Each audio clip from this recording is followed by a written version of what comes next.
capítulo 5 do livro dos Juízes é muito interessante para nós, porque o que a gente tem aqui é um salmo, chamado aí no título na sua Bíblia, possivelmente está o Cântico de Débora.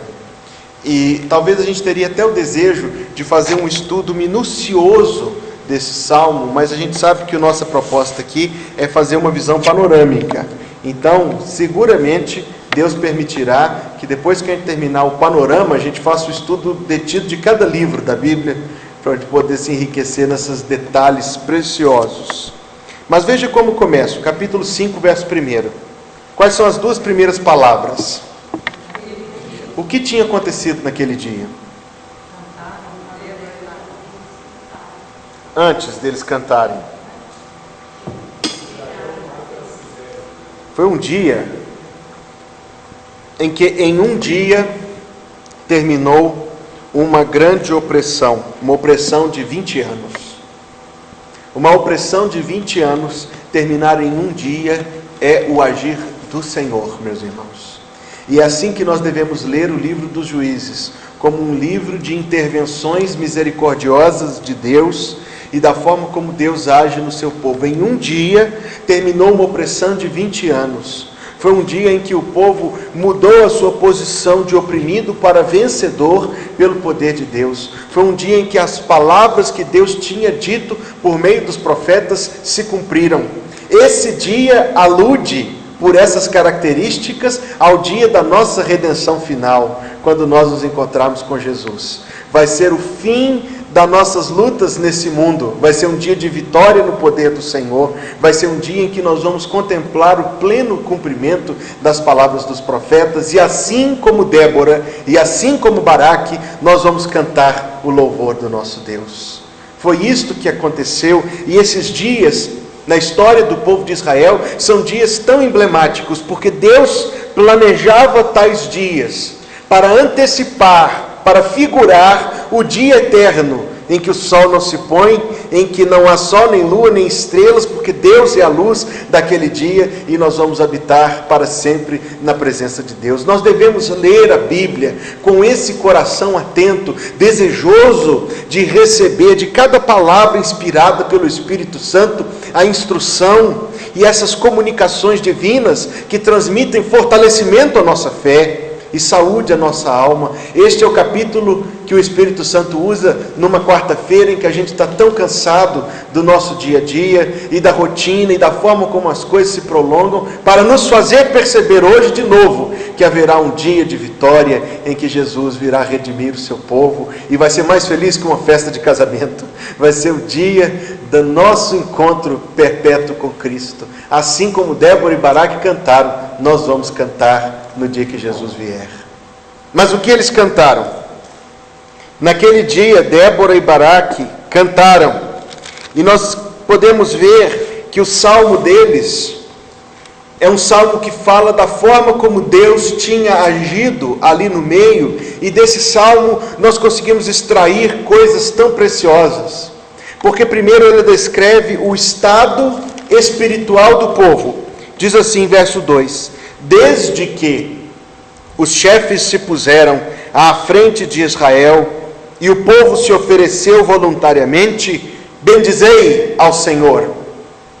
Mas porque nós sabemos como era o estado espiritual nos 20 anos antes desse dia de luta. Não havia chefes e não havia quem se oferecesse voluntariamente. Então ela falou, esse agir do povo de Deus é uma ação de Deus. E porque os chefes se levantaram, e porque o povo se apresentou, bendizei ao Senhor. Há duas verdades aqui impressionantes. A primeira delas, nós devemos olhar uns para os outros como instrumentos de Deus, e como pessoas por meio de quem e em cuja vida Deus está agindo, e que o total do povo, o total da igreja é algo que só existe pelo agir do Senhor. Isso nos ajuda a entender o que a igreja é, e por que ela existe, e para que ela existe. O que é uma igreja? A nossa definição de doutrina diz, é um lugar, na verdade não, é o corpo onde se reúnem os crentes batizados para o culto e para o serviço de Deus. Essa é a letra da bula do dicionário batista quanto à igreja. Mas nós temos que enxergar além do que o que aí está escrito, para perceber que se isso existe, existe pela ação do Senhor, que colocou a fé no meu coração e no seu, e que mais do que isso designou pelo seu poder e graça, que nossas vidas se unissem num propósito santo de culto e de serviço ao Senhor. E quando nós vemos Deus agir no meio do povo, levantando as pessoas para o serviço, o povo se apresentando voluntariamente, e Deus levantando os chefes se puseram à frente do povo, bendizei o Senhor. Nós nunca devemos nos esquecer, quando olhamos uns para os outros, que a mão de Deus está no meio de nós, e que estamos aqui para algo que é de Deus, e para servir a Deus. O povo de Israel tinha completamente perdido isso, e porque perderam isso, se fragmentaram, se desuniram e se tornaram fracos e oprimidos. Nós não podemos produzir o que somente Deus pode fazer, mas nós podemos buscá-lo. Nós não podemos produzir um avivamento no coração das pessoas, nós não podemos produzir conversões, e também nós não podemos produzir esse despertamento para a vida cristã. Nós não podemos, mas nós podemos buscá-lo ao Senhor. E é por isso que nós oramos, pedindo que Deus faça isso. E é por isso que quando nós vemos quando nós vemos cada uma resposta de oração, então nós bendizemos o Senhor. E era isso que envolvia o coração de Débora, porque ela era solitária no serviço de Deus, e solitária na lei do Senhor, no meio do povo que tinha perdido completamente de vista as coisas de Deus. Mas quando ela viu os chefes se levantando, ela louvou a Deus. Quando ela viu o povo se apresentando, ela louvou a Deus. Ela disse: Deus está respondendo às minhas orações. Será que nós oramos por conversões da forma como deveríamos orar? Será que nós oramos pelo bem-estar da nossa igreja, da forma como deveríamos orar, das igrejas de Deus, como deveríamos orar? Uma das coisas que pertence somente ao coração que nasceu de novo, é que Deus nos dá uma nova forma de orar. As pessoas não convertidas oram, tá certo? Mas a oração delas é egoísta, é uma oração que não conhece a Deus, é uma oração completamente desembasada da Escritura Sagrada, da vontade de Deus para a vida da pessoa. Com frequência a pessoa não convertida, não somente é egoísta, mas ela crê, ainda que sem dizer isso, ela crê que ela precisa insistir muito com Deus, porque se ela não insistir com Deus, ela não vai conseguir aquilo que ela quer. Mas uma vez que nós somos salvos, Deus nos libertou de orações tão medíocres. Deus colocou em nosso coração a certeza de que os nossos cuidados estão no cuidado dEle.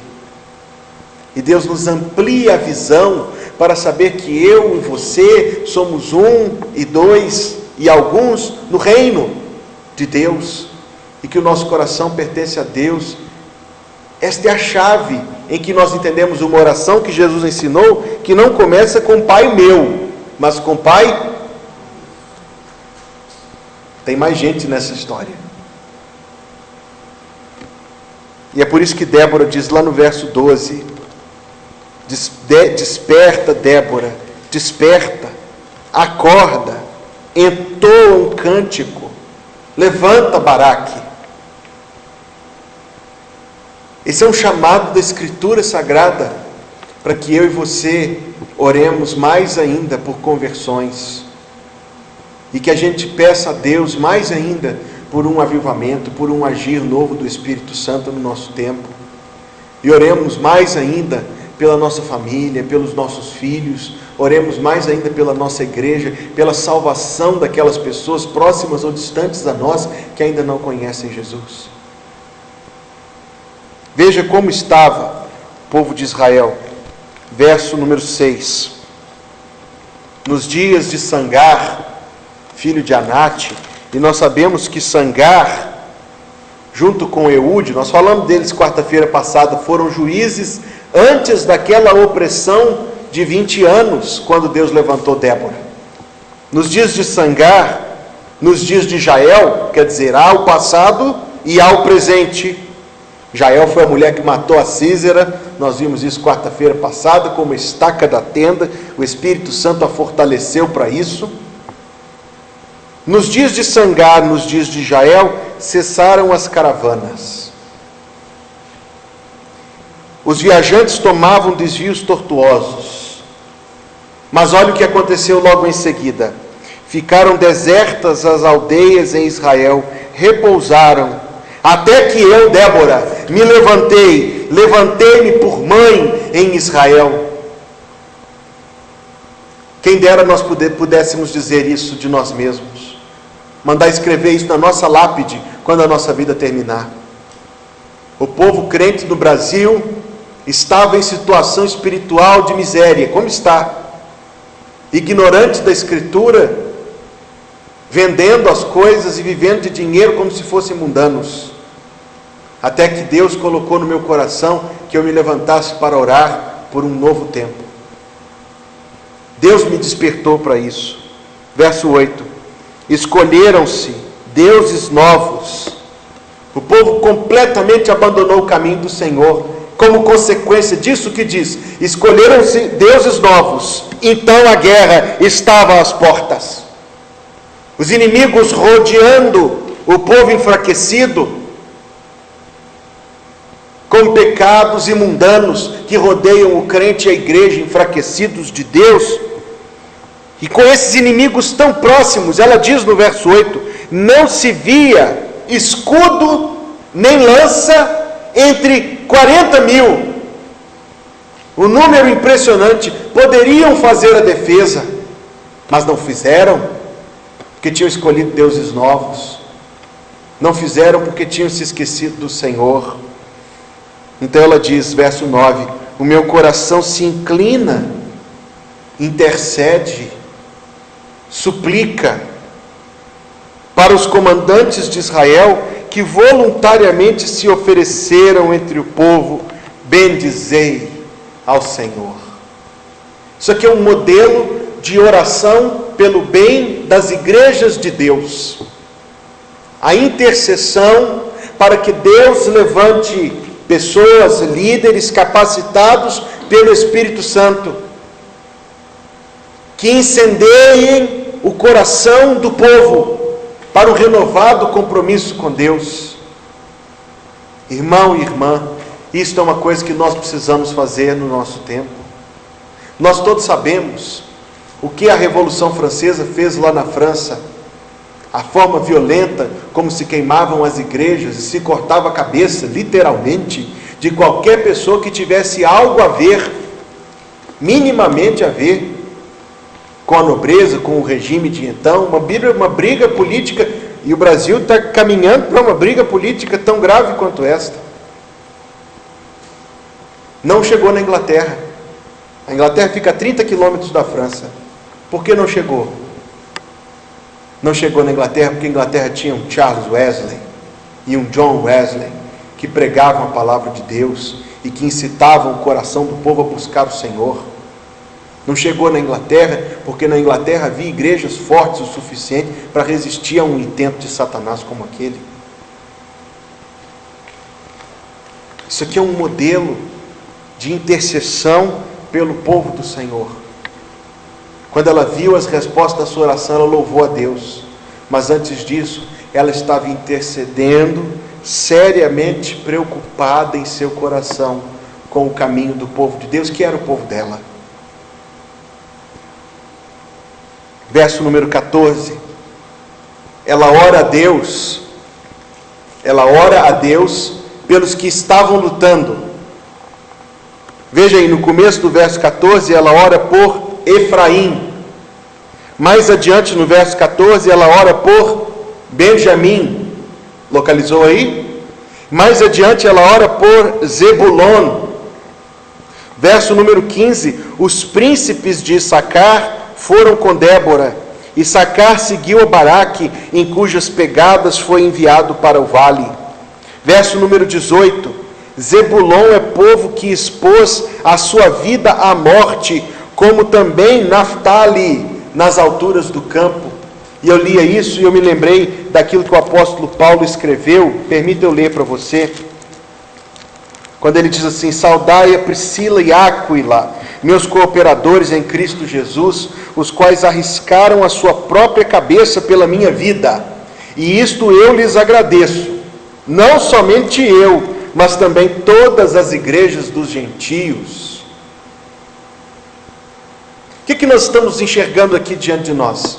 Débora não somente louvou a Deus pelos que ela levantou, pelos que Deus levantou, mas ela também intercedeu por eles, colocou o nome deles diante do Senhor.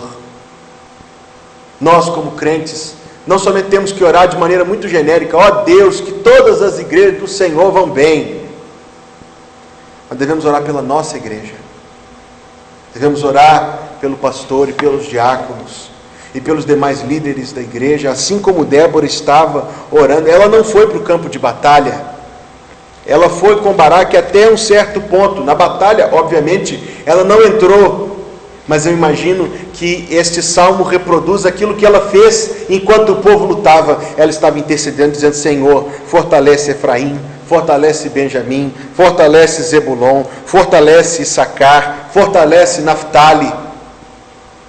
Verso número 23, lá no finalzinho, eles são chamados de heróis do Senhor.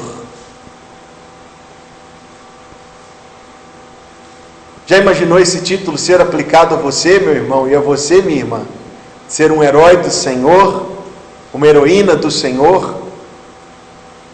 Eu quero lhe dizer o que está escrito lá no livro dos Eclesiastes, que Salomão disse que viu um mundo que era um mundo tão errado, em que os príncipes andavam a pé.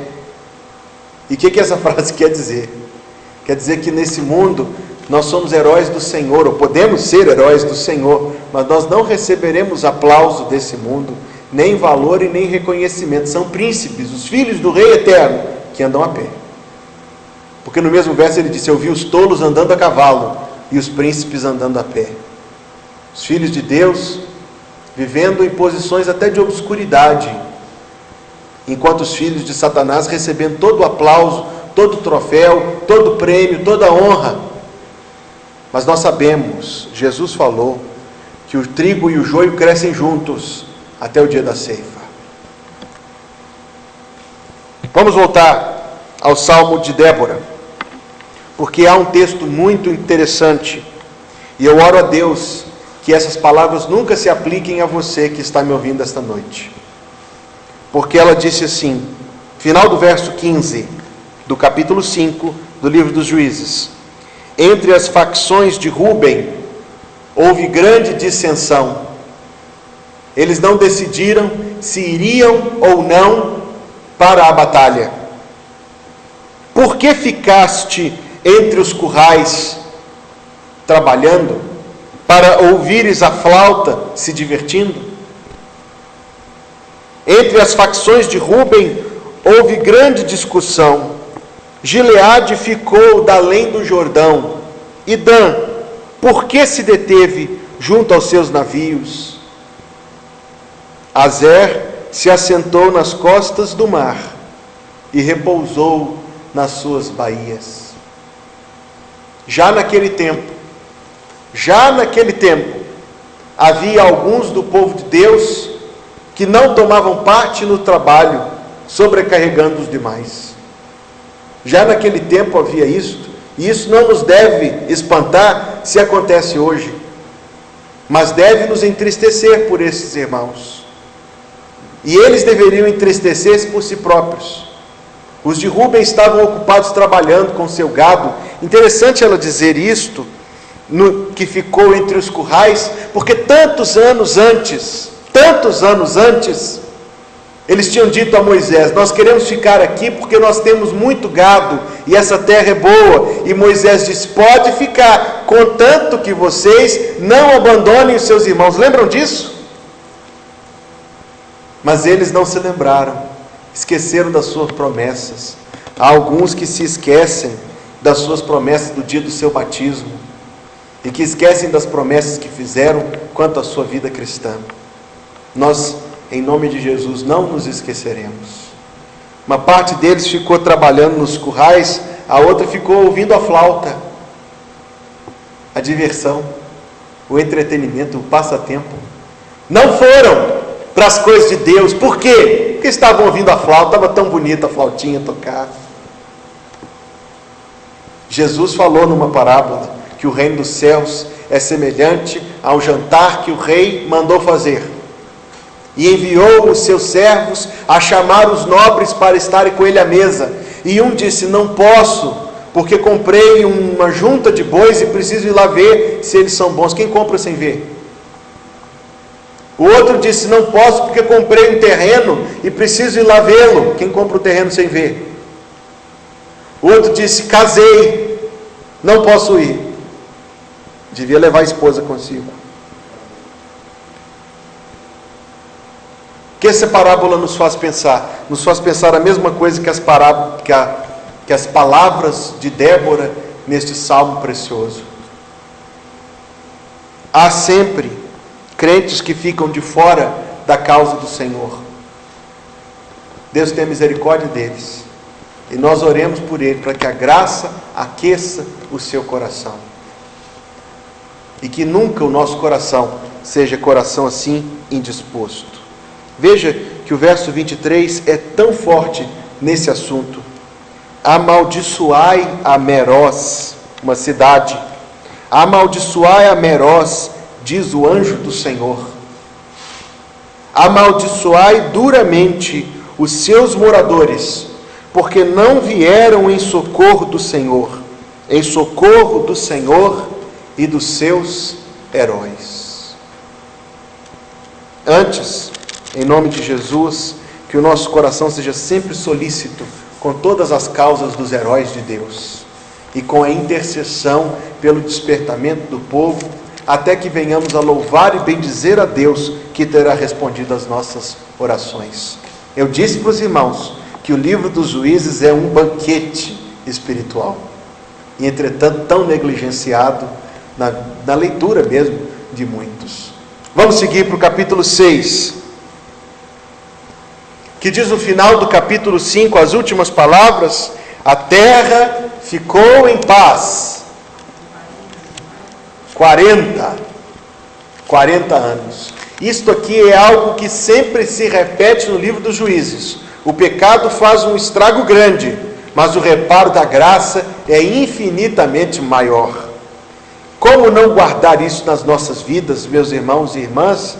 Sempre o restauro da graça de Deus será infinitamente superior aos malefícios que o pecado tiver trazido. Amém? Amém? Amém?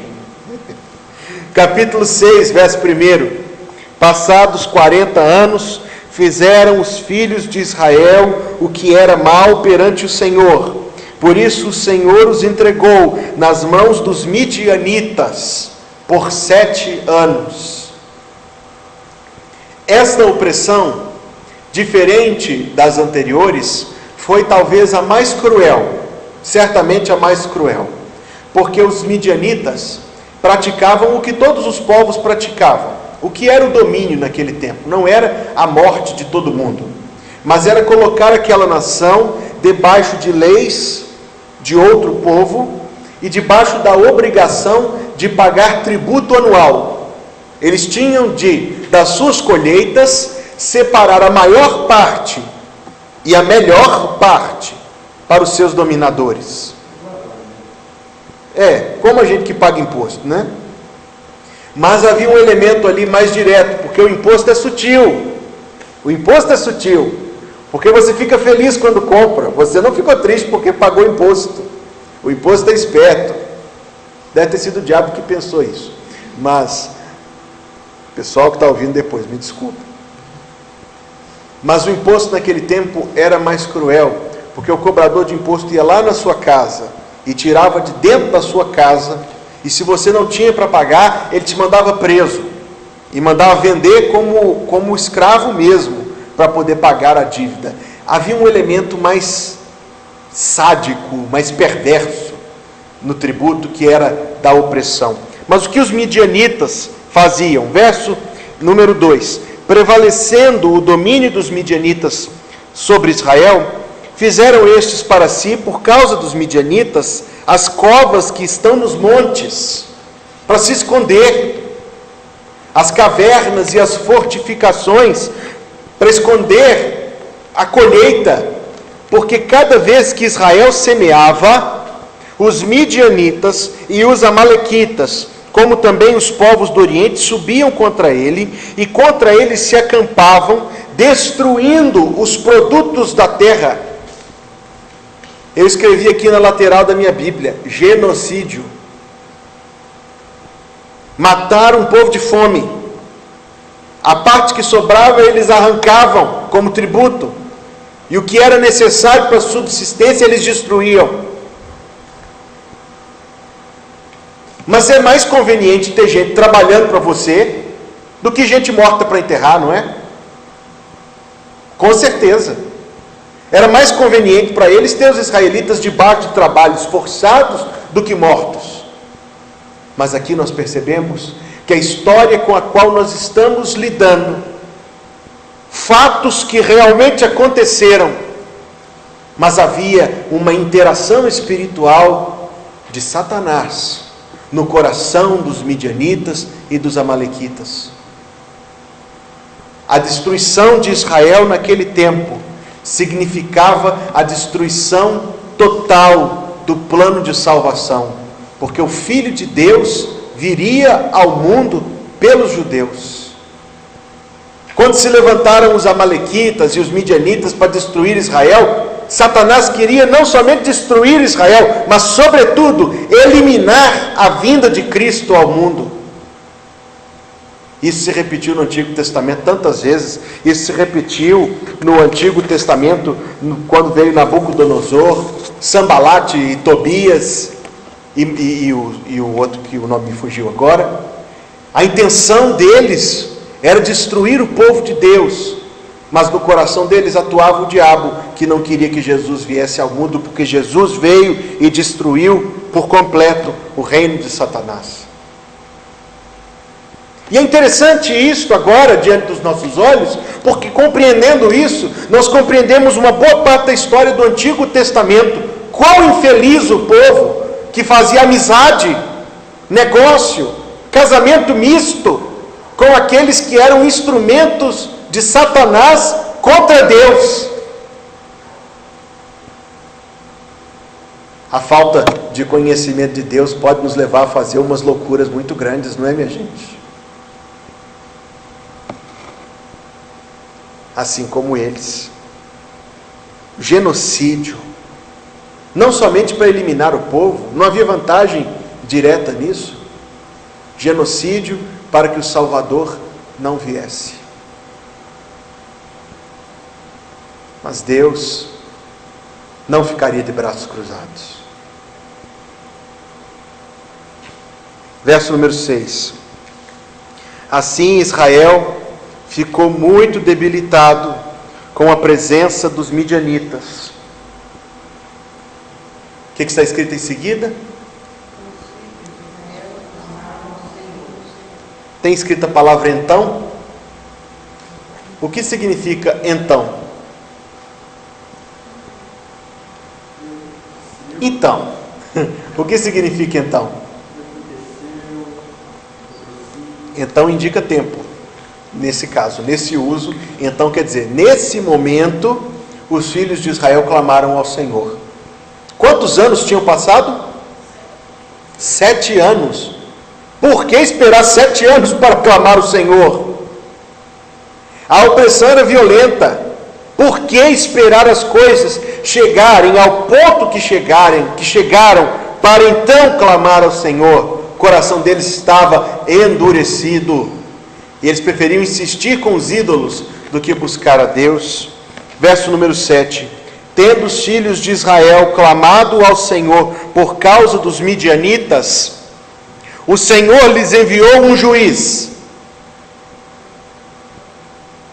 É assim que está escrito aí no verso 8? Deus não mandou um juiz dessa vez. Deus não mandou um juiz. Deus mandou um profeta. Não sabemos o nome dele.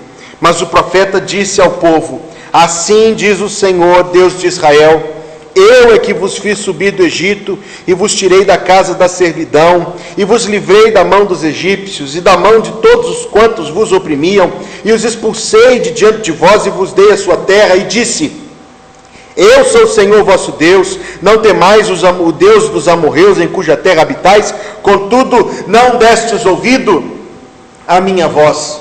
Que palavra de esperança tinha a palavra desse profeta? Nenhuma.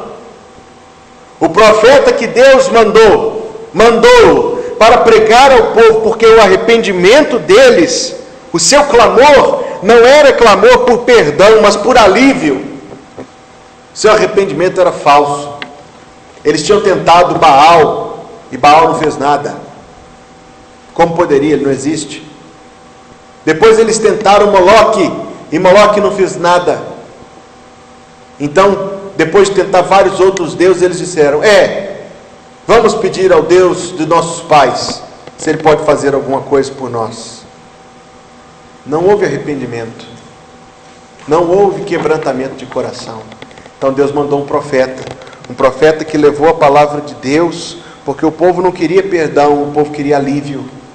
E aí o profeta trouxe uma palavra dura, difícil de ouvir, porque a palavra era: eu fiz tudo isso por vós.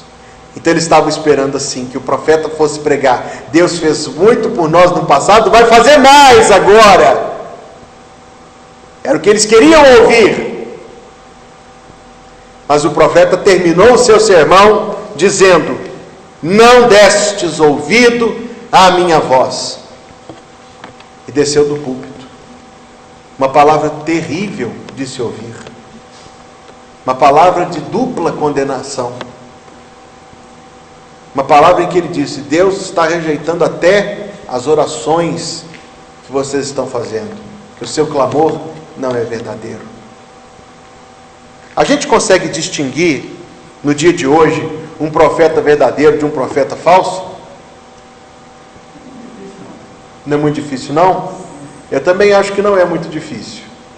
Eu criei não é 100% não, mas 80% das vezes, estou ouvindo 10 minutos de uma pregação, eu já sei para que rumo que ela vai, e às vezes eu nem termino. Eu escuto muita pregação pela internet, né? Eu escuto um pouquinho e falo assim: esse aí já vi que não é do nosso clube. Como se discerne um falso profeta? Primeiro de tudo, pela mensagem que ele prega. Falso profeta sempre tratará de assuntos populares e que não ofendem ninguém. A pregação do falso profeta, o muçulmano ouve, o judeu ouve, o ateu ouve, o espírita ouve, o espírita então acha ótimo. E eles levantam e acham que ouviram assim a melhor pregação do mundo. Porque ele vai falar de amor, vai falar de paz, vai falar de paz e amor, vai falar de amor e paz. Talvez vai falar que tudo vai ficar ótimo. A palavra é sempre positiva. Nunca ele vai falar de juízo. Nunca ele vai falar de condenação. Nunca ele vai tratar daqueles assuntos que a Bíblia exige que ele fale. E isso faz dele um falso. Existem outras formas de falso profeta. Que ele pode ser do discurso retilíneo uniforme. Mas a vida não é. O interesse também não é. Temos que crer que Deus a cada tempo vai mostrar pela sua própria mão quem é quem. Mas eu digo de novo: o joio cresce junto do trigo, só se separa no dia da ceifa. Este profeta era um profeta de verdade, teve coragem.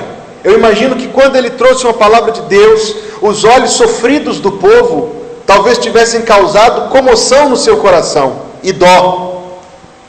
Mas a sua lealdade estava com Deus. Havia dentro dele a seguinte compreensão: eu não sou mais sábio que Deus, eu não sou mais amoroso que Deus, eu não sou mais santo que Deus. A palavra melhor que tem procedida é a de Deus e não a minha. Então nós vemos o que aconteceu. Não está escrito aqui, mas imediatamente houve uma visita do anjo do Senhor ao próximo juiz. Isto aqui não terá acontecido, a não ser que esta palavra dura deste profeta tenha produzido no coração do povo verdadeiro arrependimento, verdadeiro quebrantamento e verdadeiro clamor. Este é o papel de um profeta. Vou falar sobre isso domingo de manhã, quando eu for pregar no sermão de Pedro, lá no dia de Pentecostes. Mas é o meio escolhido por Deus, é a pregação. Foi assim lá, é assim até hoje. Então, a pregação do profeta despertou verdadeiro arrependimento no coração do povo, verdadeiro clamor. Verso 11 começa com a mesma palavra. Então, depois que o profeta pregou essa mensagem dura, mas que produziu resultado verdadeiro no coração do povo, então veio o anjo do Senhor e assentou-se debaixo do carvalho que está em Ofra, que pertencia a Joás, e Gideão, seu filho, estava malhando o trigo no lagar, para o pôr a salvo dos midianitas. O que é um lagar?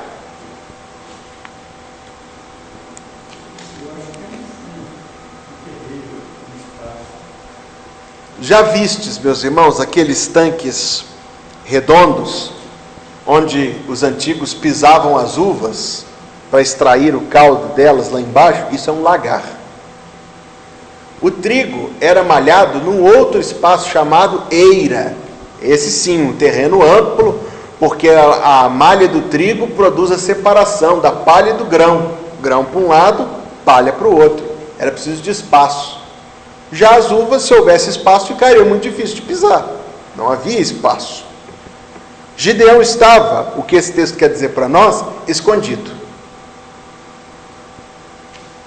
Malhando o trigo no lagar, para o pôr a salvo dos inimigos, esses cruéis midianitas que tanta maldade estavam fazendo contra o povo de Deus. Gideão é um dos heróis da fé, lá de Hebreus capítulo 11. Circule o nome dele aí. Existe um ministério maravilhoso mundial que leva o nome dele, chamado os Gideões Internacionais. Pastor não pode fazer parte, mas eu aconselho a todos os irmãos e irmãs que, se puderem ter a chance de fazer parte do ministério dos Gideões Internacionais, façam. Gideão, eu dizia, é um herói da fé e um homem que nós devemos colocar no nosso coração como alguém que a gente gostaria de ser igual a ele em algumas coisas. E eu gostaria de ressaltar algumas diante dos irmãos. Gideão estava malhando o trigo no lagar para o pôr a salvo dos midianitas. É evidente que ele não estava fazendo o trigo só para si. Ele estava preparando para os seus, para a sua família, para o seu povo próximo a ele. Nós sabemos que as famílias eram muito grandes naquele tempo, não só pelo número de filhos, mas pelas pessoas que moravam na mesma casa. Gideão era alguém que, mesmo diante do perigo tão grande, tentou dar um jeito para não deixar de prover para os seus. Esse coração tem que estar dentro de nós. Nós não seremos aqueles que cruzarão seus braços diante da vida. Amém? Amém. Gideão tinha uma profunda consciência das coisas de Deus. Vamos seguir, verso 12. Então o anjo do Senhor lhe apareceu e disse: o Senhor é contigo, homem valente. Jesus, tão sábio, tão maravilhoso, cumprimenta-o reconhecendo o valor da sua fé. O Senhor é contigo, homem valente. E ele respondeu: ai, Senhor meu, se o Senhor é conosco, ele não disse comigo, ele disse conosco, por que nos sobreveio tudo isto? E o que é feito de todas as suas maravilhas que os nossos pais nos contaram, dizendo: não nos fez o Senhor subir do Egito Porém agora o Senhor nos desamparou e nos entregou nas mãos dos midianitas. Ele sabia.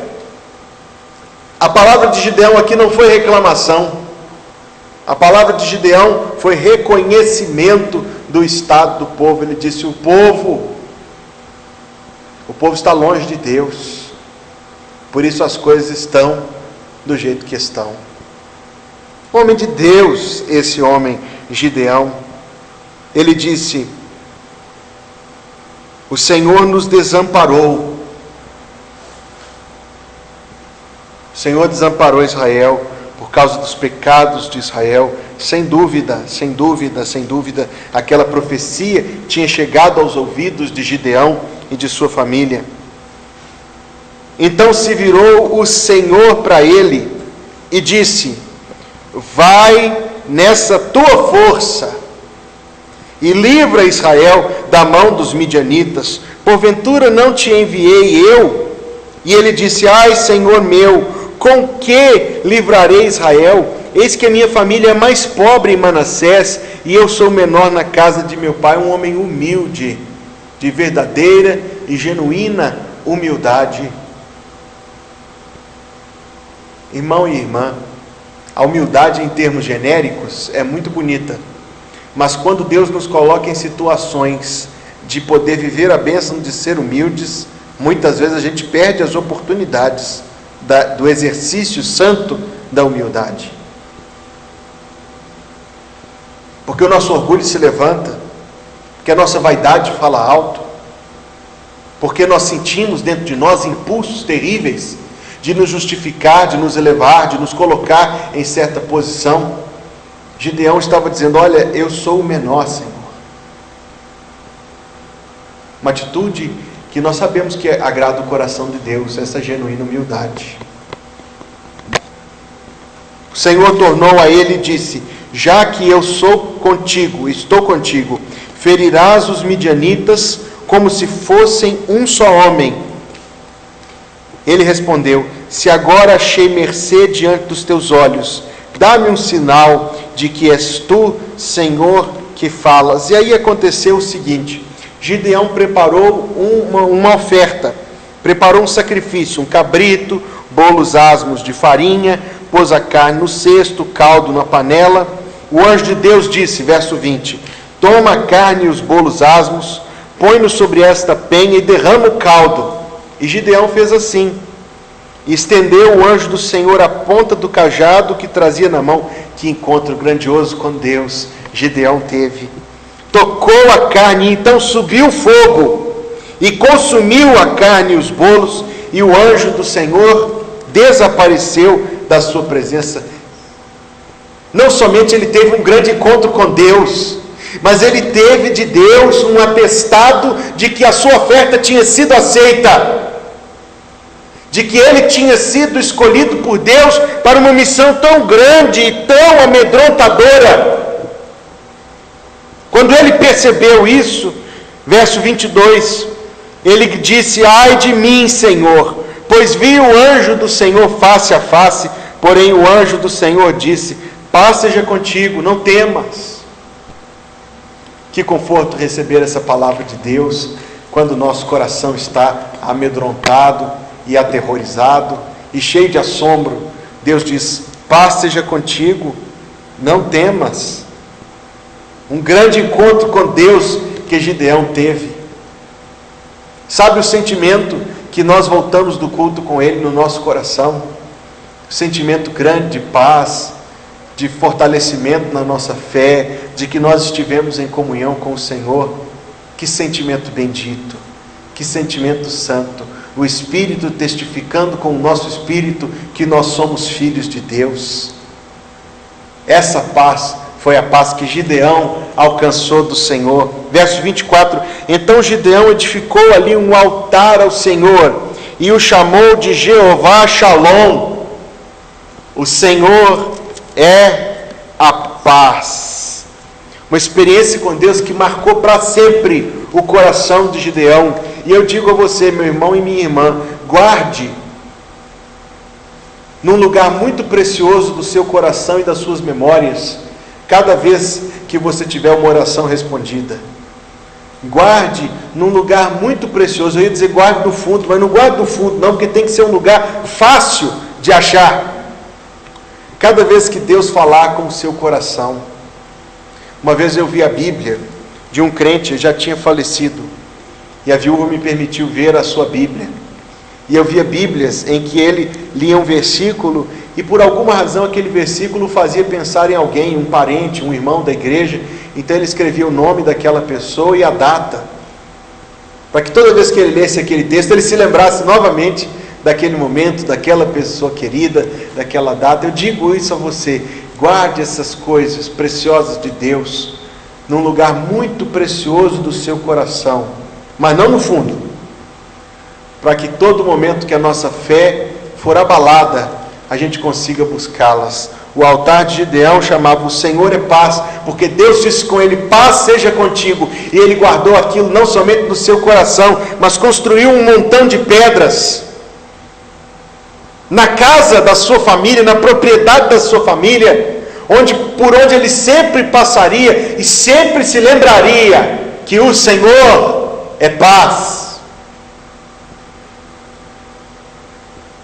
Até o dia de hoje, Samuel escreveu: está esse altar em Ofra, que pertence aos abiesritas. Que beleza, se a gente puder deixar para os nossos filhos e netos, e para os que vierem muito tempo depois de nós, uma herança de fé preciosa. Se a gente puder deixar para as nossas descendências o exemplo de gente que andou com Jesus toda a sua vida.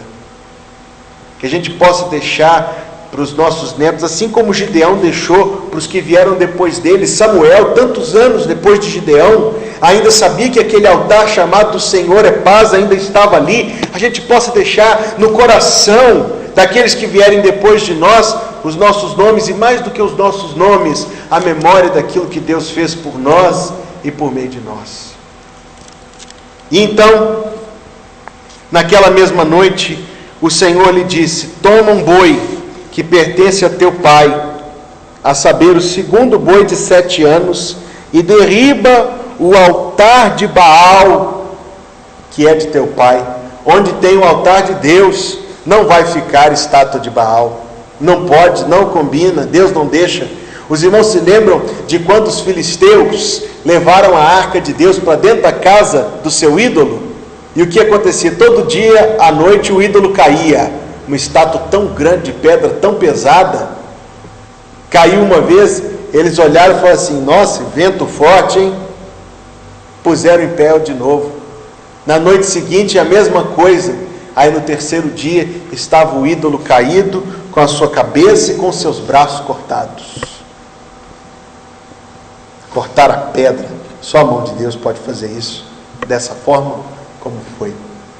Nós devemos encerrar, mas eu quero apenas falar sobre isso, porque nós sabemos que Gideão é uma figura da Bíblia que por vezes não recebe um comentário muito justo. E ele é criticado por alguns porque destruiu a estátua à noite.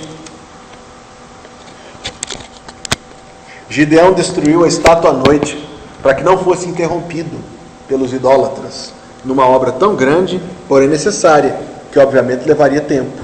Se fosse de dia, os idólatras viriam em socorro do ídolo, mas como fez à noite, quando acordaram de manhã, já tinha ido embora. Quando foram reclamar com o pai de Gideão, Joás, ele que certamente já estava entendendo o agir de Deus, disse assim: contendereis vós por Baal? Livrá-lo-eis vós? Qualquer que por ele contender será morto. Se ele é Deus, que ele se defenda, pois derribaram o seu altar. Nós vamos ficar por aqui e na quarta-feira que vem ver a forma como Deus, usando somente 300 pessoas, e na verdade nem usando literalmente a elas, venceu um exército de 120 mil midianitas, outros não contados inimigos, pois como eu tenho dito aos irmãos, o livro dos Juízes é um livro maravilhoso. Vou até confessar de forma pessoal que dos livros que nós estudamos até agora, foi o que mais me mexeu comigo. por ser um livro tão profundo das coisas de Deus. Amém? Amém.